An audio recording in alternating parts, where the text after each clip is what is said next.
मौन बंधन। पहाड़ियों और शांत जंगलों के बीच बसे एक शांत गांव में एरियन नाम का एक घोड़ा रहता था।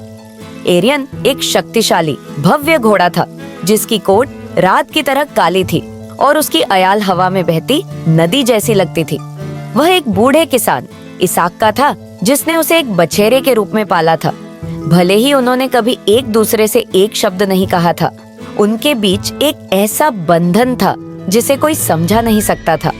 इसाक और एरियन एक दूसरे को पूरी तरह से समझते थे, जैसे कि वे शब्दों से परे की भाषा साझा करते हों।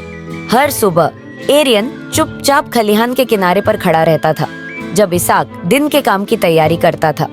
साथ मिलकर वे खेतों की जुताई करते, लकड़ियां इकट्ठा करते और बाजार में फसलें ले जाते।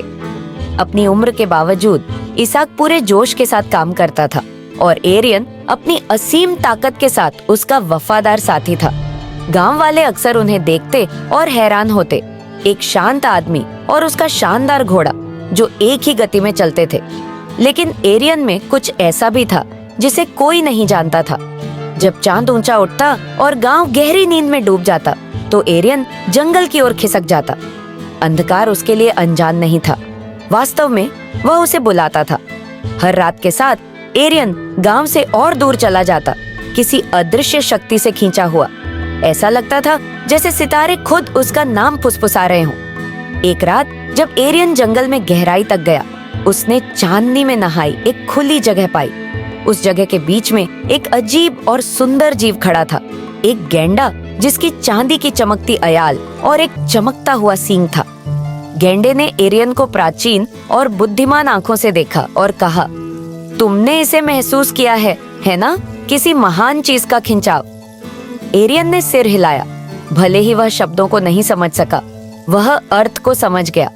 गैंडे ने आगे कहा, तुम एक साधारण घोड़े नहीं हो एरियन, तुम नाइट विंड के हो, संसारों के बीच यात्रा करने के लिए जन्मे हो। परंतु तुम्हारा दिल इस भूमि और उस व्यक्ति से बंधा है जिसने तुम्हें पाला है। तुम्हें एक चुनाव करना होगा, मनुष्यों की दुनिया में बने रहना या अपनी असली प्रकृति को अपनाना और हवा के साथ चलना। एरियन चुपचाप खड़ा रहा, अपनी वफादारी और मुक्त होने की पुकार के बीच उलझा हुआ। गैंडा आगे बढ़ा और अपने सींग को एरियन के माथे से छुआ। उसी पल एक दृश्य उसकी आंखों के सामने चमक उठा, एक दुनिया जहां वह आकाश में उड़ता, जहां उसकी आत्मा मुक्त होती। लेकिन इसाक वहां नहीं था। फिर उसने खेतों, शांत गांव और उस बूढ़े व्यक्ति को देखा जिसने उसे बेटे की तरह प्यार किया था। एरियन जान गया कि उसे क्या करना है। अगली सुबह इसाक ने एरियन को हमेशा की तरह खलिहान के किनारे खड़ा पाया, लेकिन कुछ अलग था। एरियन की आंखों में, जो हमेशा समझ से भरी होती थी, अब एक रहस्य छिपा था, एक गहराई जिसे कोई शब्द कभी बयां नहीं कर सकते थे। घोड़े ने धीरे से सिर झुकाया, इसाक के हाथ को छुआ। बूढ़े ने मुस्कुराते हुए एरियन की गर्दन थपथपाई और वे एक और दिन के काम के लिए निकल पड़े।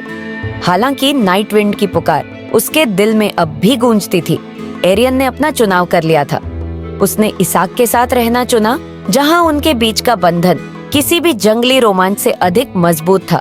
साथ मिलकर उन्होंने अपने दिन शांति में बिताए और एरियन की आत्मा में सितारों का रहस्य सजीव था। और कभी-कभी सबसे साफ रातों में जब हवा पेड़ों के बीच सरसराती, एरियन आकाश की ओर देखता, न पछतावे के साथ बल्कि शांति के साथ। उसने अपना रास्ता चुना था, प्रेम, वफादारी और उस मौन बंधन का मार्ग जिसे किसी शब्द की आवश्यकता नहीं थी।